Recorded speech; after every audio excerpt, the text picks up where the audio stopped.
You take the red pill, you stay in Wonderland, and I show you how deep the rabbit hole goes. Welcome to Watch Mojo, and today we're counting down some of the biggest decisions in movie history, where no matter what, someone pays the price. Since we're diving into some of cinema's toughest calls, a spoiler alert goes without saying, but we'll say it anyway. Spoiler alert. Oh, then that's the rule you'll have to break to know the truth. Which is? Number 20, California or Boston, Good Will Hunting. I love you.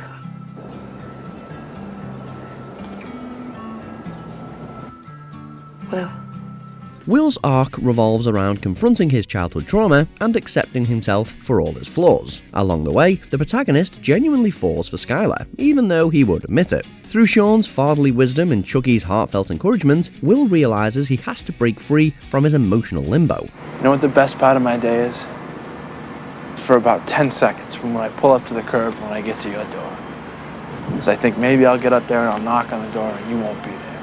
He finds himself between two life-altering choices, living up to his genius potential in Boston or following his heart to be with Skylar in California. After denying his genius for so long, Will stands on the brink of greatness. But with Skylar, he could finally have what he truly wants, a shot at happiness. He chooses the latter, leaving us to imagine what that decision ultimately leads to. It's not there. Number 19, Burgess's life or his life's work, Minority Report. If you do kill me, you go away. But it proves the system works. Lamar Burgess, the director of the pre-crime police program, is the true architect behind the entire conflict that haunts John Anderton. By the film's climax, Anderton learns just how far Burgess went to preserve pre-crime's flawed system, and the blood he shed to keep the program alive. In the end, Burgess is left with two options: kill Anderton to prove pre-crime works at the cost of his freedom, or spare Anderton, effectively destroying all of his life's work. So, what are you gonna do now? What's it worth? Just one more murder. Although we're firmly on Anderton's side, it's easy to see the dilemma racing through Burgess's mind. The antagonist takes a third way out, sparing himself from public disgrace while exonerating Anderton in the process. Forgive me, John.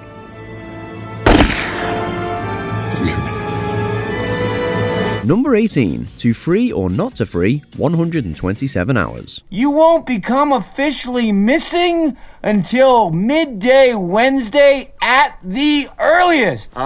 Yeah, you're right on the money there, Aaron. Considering the film is based on a true story, this choice, understandably, gives off a chilling sense of realism. After days with his arm trapped behind a boulder, Aaron Ralston acknowledges that, for him, it's quite literally do or die. Having resisted the horror of losing his own arm, he has to make a decision, and make one fast.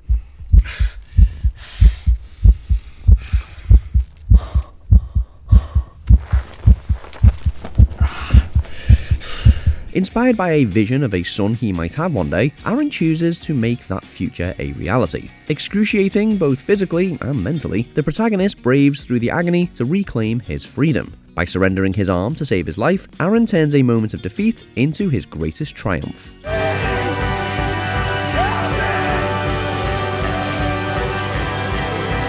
Number 17, Light Side or Dark Side, Star Wars Episode 6, Return of the Jedi. Your hate has made you powerful.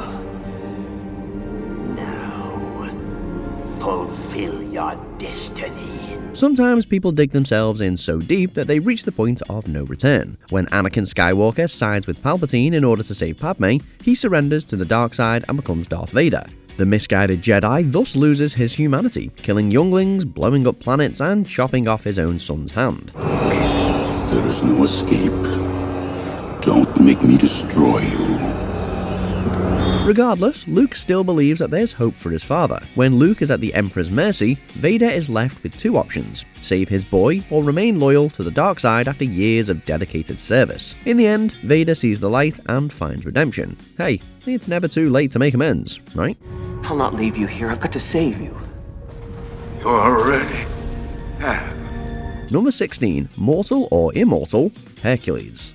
You can't be alive. You'd have to be a god? A god turned mortal, Hercules aspires to reunite with his parents on Mount Olympus. Before reclaiming his godhood though, Herc must go the distance. By making the ultimate sacrifice in the name of love, Wonder Boy finally earns his immortality and is welcome home. However, returning to Mount Olympus would mean leaving his life on Earth behind for eternity.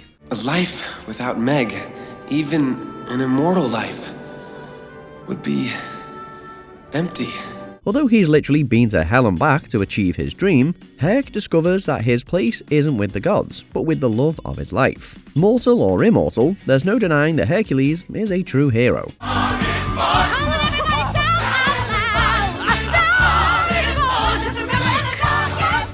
Number 15. Leave with Victor or stay with Rick, Casablanca. You're saying this only to make me go. I'm saying it because it's true. Inside of us, we both know you belong with Victor. You're part of his work, the thing that keeps him going.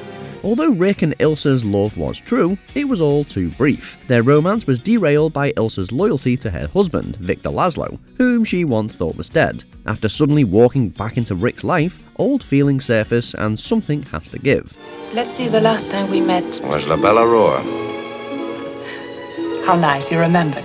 Ilsa is caught between standing by her husband's cause as a resistance leader or staying with Rick, the love of her life. In the end, Rick makes that decision for her, absolving her of any guilt she may have carried. Though this seals their romance as a moment lost to time, Ilsa is spared from an impossible choice she may never have been able to live with. He's looking at you, kid. Number 14. Reach for the Grail or Let It Go, Indiana Jones and the Last Crusade. You have chosen wisely. For both Indy and his father, claiming the Holy Grail wasn't just an achievement, it was a lifelong obsession. So, after watching them struggle and battle their way to reach the relic, it's no surprise that Indy finds it hard to walk away. With the Grail fingertips away, our hero puts it all on the line for his ultimate reward. Realizing the heavy toll their obsession has had on him and his son, Henry urges Indy to let it go. Indiana, let it go. Abandoning his shot at immortality is far from easy, but our hero finds the strength to set his deepest desire aside for good. He may have lost the Grail, but reclaiming his father's love is worth more than any mark of glory. He chose wisely. She did not. Elsa, your other hand, honey, I can't hold you! I can reach it. Number 13. Mal or the Real World, Inception. Take Fisher with you, alright? You can't stay here to be with her. I'm not. It isn't easy keeping up with all the twists and turns in this Christopher Nolan classic. Cobb's wife, Mal, is arguably the most mysterious element of the movie, appearing as a manifestation of his guilt. Unable to overcome the pain of causing her death, Cobb's mind is haunted by Mal's constant presence. But in limbo, he comes face to face with his internal conflict, whether to stay with her in the dream world or return to reality for his children. You said you dreamt that we'd grow old together. But we did. We did, you don't remember. Although tempted to remain in this illusion, Cobb confronts his guilt and finally lays Mal to rest. Whether he actually wakes up is left ambiguous, but at this moment, Cobb's true victory lies in choosing truth over denial. Number 12. Mary Jane or the Children, Spider-Man. Can Spider-Man come out to play? Where is she? Being a superhero sucks sometimes. In Sam Raimi's 2002 blockbuster, the Green Goblin shows Spider-Man the cost of being a hero by confronting him with a dastardly choice. Clutching the woman Peter Parker loves in one hand and a tram car filled with children in another, the villain forces our hero to decide who will live and who will fall to their doom. Don't do it, Goblin! We are who we choose to be. Now choose! Through some slick web-slinging though, he manages to catch Mary Jane and grab onto the cable car too. Gobby attempts to intervene, but the people of New York actually come to Spidey's aid for a change. While Spider-Man avoids making an impossible choice, he still must answer to his green nemesis. This is why only fools are heroes. Because you never know when some lunatic will come along with a sadistic choice. Number 11. Terrible Mother or Loving Abductor, Gone Baby Gone. You don't know what the world is made of yet. I'm calling state police in 5 minutes. They'll be here in 10. While most of this film focuses on Patrick Kenzie's search for the missing Amanda, it's the twist ending that delivers the biggest impact. Not only is Amanda alive and well, but she's been taken by a police officer who treats her like his own. Where Amanda's mother is toxic and neglectful, her abductor is warm and loving. Letting her stay would all but guarantee a happy, secure life for her. But for Patrick, it comes down to upholding the law or taking justice into his own hands. We're just trying to give a little girl a life. It wasn't your life to give. Elaine's her mother. In this case, making the right decision comes at a heavy cost, leaving everyone, including Patrick himself, in a worse place than before. Bye, sweetheart. You're a godsend, Patrick. Number 10. East Coast or West Coast, Superman. Yes, Superman, double jeopardy. Even you with your great speed couldn't stop both of them. In the original Superman, Lex Luthor launches a nuclear missile to destroy the west coast of the United States. Just to make sure his arch-nemesis doesn't get in the way, the criminal mastermind sends another warhead to the east coast. Superman chooses to stop the missile headed for New Jersey first. While he makes it to San Andreas to save a few lives, it's too late for Lois Lane.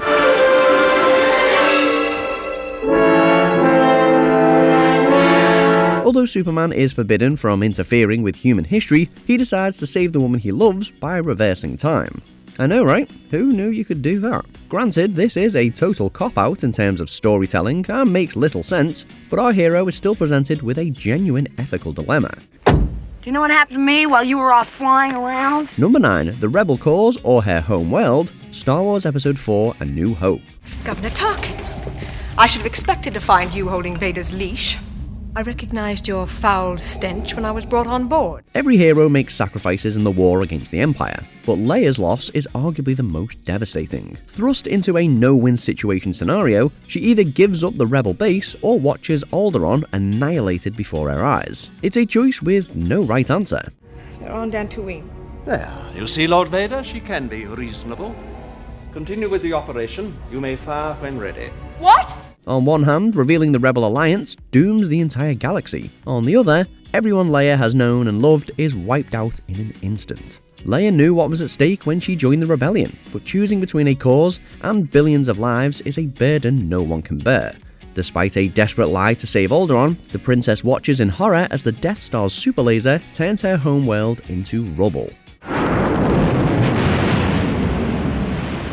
Number 8. Life or Death, Harry Potter and the Deathly Hallows, Part 2. The boy who lived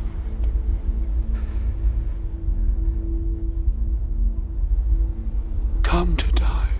In order for Harry Potter to become the boy who lived, his parents had to lose their own lives to Voldemort. During Harry's first year at Hogwarts, the Dark Lord offers him the chance to resurrect his mum and dad in exchange for the Philosopher's Stone. Harry sees right through his deceit, however, and avoids temptation. Harry is faced with an even more challenging dilemma several years later, upon realizing Voldemort can only be killed if he sacrifices himself. So when the time comes, the boy must die? Yes. Knowing that the wizarding world will be doomed otherwise, Harry nobly surrenders. Our hearts all sank when Voldemort chanted Avada Kedavra, but this was all fortunately part of Dumbledore's grand plan. Number 7. Justice or Revenge, 7. This guy paid me $500 to bring it out here, man. He said he wanted it here at exactly 7 o'clock. Even if you haven't seen the movie, you've probably heard of the famous "What's in the box" line. Although known for its memeable material, the scene itself is anything but funny. Just as the heroes think they've won, John Doe turns the tables on them. As Mills pieces the horrifying truth together, Doe goads him into claiming his life. Even though it plays right into the villain's hands, Mills' rage is entirely justified. I took a souvenir. Her pretty head.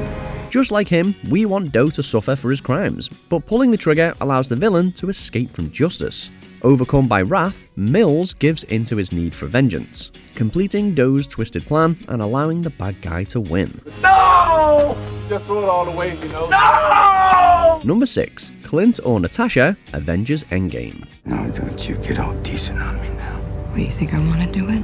While the other Avengers zip through time travel shenanigans to collect the Infinity Stones, Clint and Natasha find themselves with a far simpler and crueler choice. Far away from home in an alien world, they realise that only one of them is coming back. But while others like Thanos chose to sacrifice their loved ones, Clint and Natasha fight to save the other.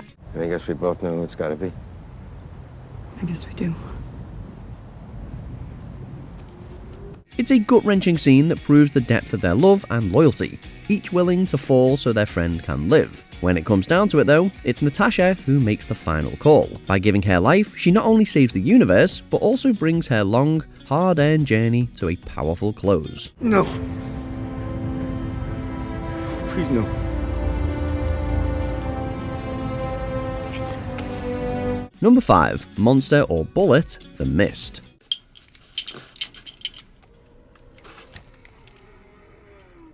Despite making it out of the supermarket alive, David and his group find themselves stranded in the mist. With growing desperation and no help in sight, their choice is clear. Either wait to be torn apart by the monsters, or take matters into their own hands. They choose the latter. It's far from a victory, but at least it's their choice to make, right?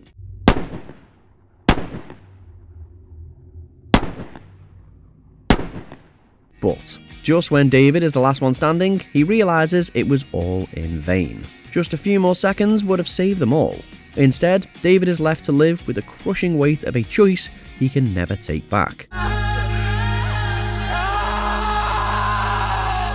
Number 4. Rachel Dawes or Harvey Dent, The Dark Knight. Choose between one life or the other. Your friend, the district attorney, or his blushing bride to be. Where Superman can just rewind time, Batman must live with the consequences of his actions. The Joker pushes Batman to his limit when he kidnaps 2 of Gotham's finest and plans to blow them up in separate locations. The Dark Knight chooses to rescue Rachel, and the police race to save Harvey. Since the Joker isn't exactly known for his honesty, it shouldn't come as a surprise that he reversed the addresses.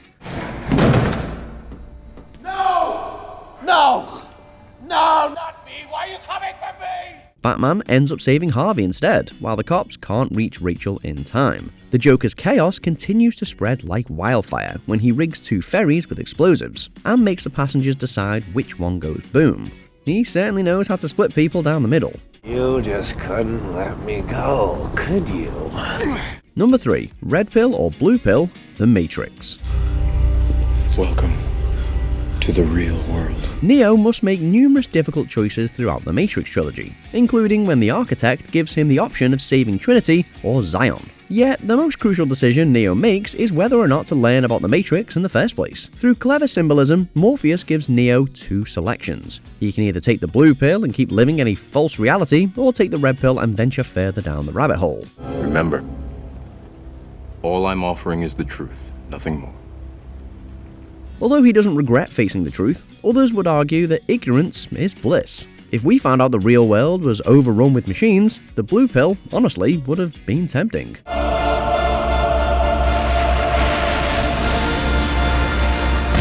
Number 2. All of the choices, Saw franchise. Live or die. Make your choice.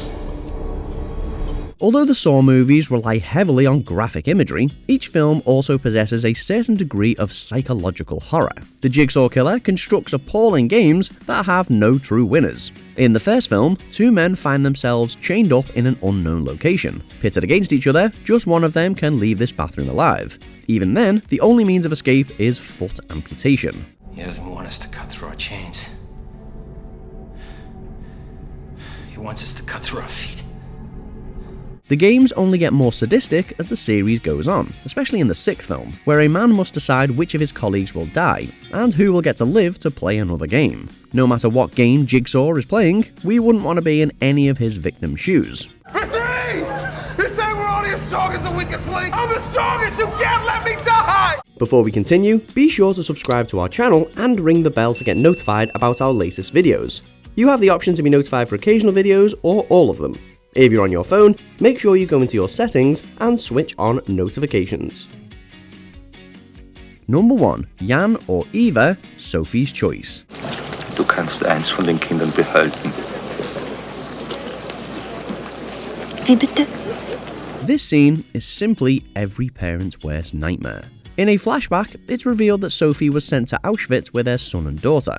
A Nazi informs her that one of her children can go and work in a labour camp, and that the other will be murdered. As if that's not cruel enough, Sophie must decide which one will live and which one will die. Devastated beyond belief, the mother decides to save her son, believing he'll have a better shot at survival than her daughter. Nehmen Sie meine Kleine! Nehmen Sie das Mädchen! Nehmen Sie das Mädchen! What makes this even more tragic is that we never learn the fate of Sophie's son. As any loving mother or father can imagine, this decision haunts our titular character until her dying day. And the children. So, did any of these decisions break your heart? Let us know in the comments below. So, I found this great tourniquet.